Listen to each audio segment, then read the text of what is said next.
আমাদের মাঠে কিছু মানুষকে আল্লাহ পাক পিঁপড়ার আকৃতিতে উঠাবেন।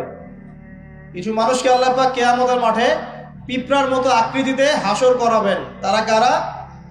যারা এই দুনিয়াতে অহংকার প্রদর্শন করত। এখন জানতে হবে তাহলে অহংকার কি। আপনার গায়ের জামাটা সুন্দর, জুতাটা সুন্দর, আপনার বাড়িটা সুন্দর, এর মানে আপনি অহংকারী, এটা প্রমাণ হলো না, এটা অহংকার নয়। নবী সাল্লাল্লাহু আলাইহি ওয়াসাল্লাম বলেছেন অহংকার হচ্ছে দুটো জিনিসের সমন্বয়। একটা হচ্ছে মানুষকে তুচ্ছ তাচ্ছিল্য করা এবং সত্যকে প্রত্যাখ্যান করা। বাতারুল হাক্কি ওয়া গামতুন নাস, মানুষকে তুচ্ছ তাচ্ছিল্য করা এবং সত্য মানে আল্লাহ পাকের বিধান যেটা সত্য এটাকে অস্বীকার করা, এটা হচ্ছে অহংকার। ইবলিসের জ্ঞান ছিল না? ইবলিস কি আবেদ ছিল কিনা? আবেদ বোঝেন কিনা? আবেদ মানে যে প্রচুর ইবাদত বন্দেগী করেছে আল্লাহ পাকের। ইবলিস কি আল্লাহর ইবাদত করে নাই? আল্লাহ পাক কি তাকে অনেক উঁচু মর্যাদা দেননি? কেন তাহলে সে চিরস্থায়ী জাহান্নামী হচ্ছে? উত্তর কি? একটা আদেশ আল্লাহ পাক করেছিলেন আদম আলাইহিস সালামকে সিজদা করার। ওয়া ইয কুলনা লিল মালাইকাতি ইসজুদু লিআদম ফাসাজাদু ইল্লা ইবলিস। আল্লাহ পাক ফেরেশতা মণ্ডলী সবাইকে বলেছিলেন যে আদমের সামনে সিজদা করো, সম্মানের সিজদা করো। কেন সিজদা করতে হবে? কারণ আদম আলাইহিস সালামকে আল্লাহ পাক নিজ হাতে সৃষ্টি করেছেন এবং তাকে আল্লাহ পাক সমস্ত জ্ঞান শিক্ষা দিয়েছেন। জ্ঞানের কারণে আদম আলাইহিস সালাম এখানে সুপিরিয়র।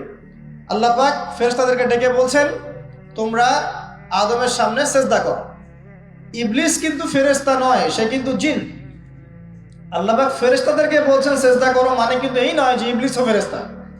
ইবলিস কিন্তু ফেরেশতা নয়, সে কিন্তু জিন জাতির অন্তর্ভুক্ত ছিল। এর দলিল সূরা কাহফের মধ্যে আছে, কানা মিনাল জিন ফাফাসাকা আন আমরি রাব্বি। ইবলিস জিন জাতির অন্তর্ভুক্ত একজন সত্তা ছিল। সে সিজদা করলো না, যুক্তি দিল, একটা বাতিল কিয়াস করলো, সেটা হচ্ছে খালাকতানি মিন নার ওয়া খালাকতাহু মিন তিন। আমাকে সৃষ্টি করেছেন আগুন দিয়ে এবং আদমকে সৃষ্টি করেছেন কি দিয়ে? মাটি দিয়ে। কেন আমি আদমকে সিজদা করব? মানে ইবলিস প্রমাণ করতে চাইলো যে আল্লাহর আদেশটা ভুল, আমি সঠিক। নাউযুবিল্লাহ।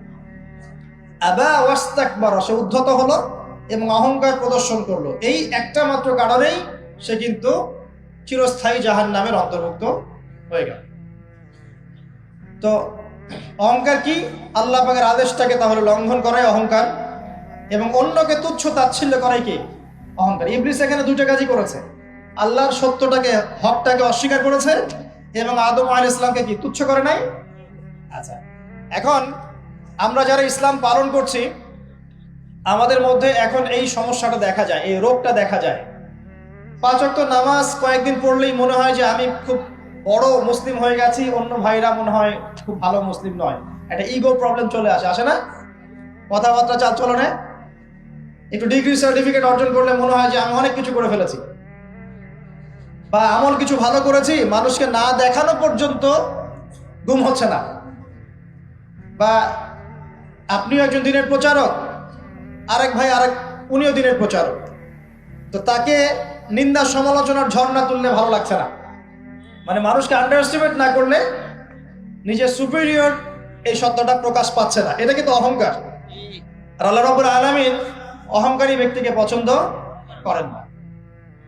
অহংকার সম্পর্কে আল্লাহ পাক বলেছেন, এটা সম্ভবত হাদিসে কুদসিতে আছে, উলামায়ে কেরাম ভালো বলতে পারবেন, যে অহংকার আল্লাহর চাদর, এটা নিয়ে কেউ টানা হেঁচড়া করলে আল্লাহ পাক সেটা সহ্য করবেন না।